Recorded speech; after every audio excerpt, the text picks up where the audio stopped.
Metropolis Star Alabang na ngayon ay kilala bilang Star Mall Alabang sa Muntinlupa City ay dati ring lote ng Alabang Cemetery. Ayon sa saliksik ng Team Haunted History, bago itayo ang mall ay winasak paunti-unti ang mga nitso sa nasabing lupain.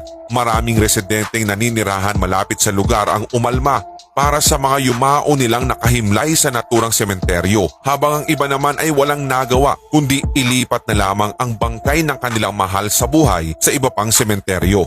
Isa rin sa mga pumutok na issue na siyang inilalaban ng mga residenteng malapit sa lugar ay ang epekto ng pagwasak sa sementeryo sa kanilang kalusugan. Subalit kalaunan ay naisakatuparan rin ang plano ng Manuela Realty Development Corporation noong 90s. Matatandaang ang Manuela Realty ay itinatag ng grandmother-in-law ni dating Senador Manny Villar na ngayon ay isa sa mga pinakamayamang individual sa bansa.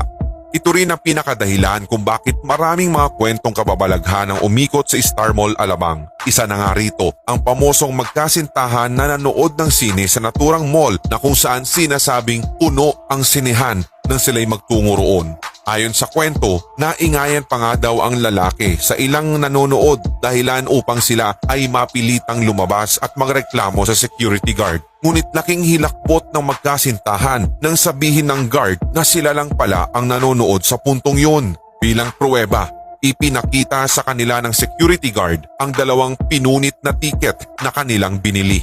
May isang bersyon pa ang katatakutang kwentong ito sa Star Mall Alabang.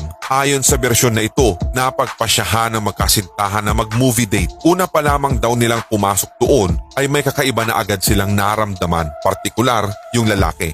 Naghanap daw sila ng mauupuan dahil sobrang puno na ang sinehan. Napunta sila sa dulong gilid at hindi na raw mapakali ang lalaki lalo pat nakita niya ang isang batang babaeng masama ang pagkakatitig sa kanya. Inaya na niya ang kanyang nobya na lumabas at huwag na daw tapusin ang kanilang pinanonood, pero enjoy na enjoy daw ito at parabang walang napapansing kakaiba.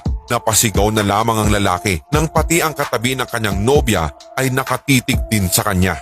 Hanggang sa napagpasyahan na nga nilang dalawa na lumabas dahil hindi na nila gusto ang ambience sa loob. Agad silang nilapitan ng guard at tinanong kung paano sila nakapasok sa loob, gayong sarado daw ang sinehan at wala namang katao-tao. Nagkatinginan na lamang ang dalawa at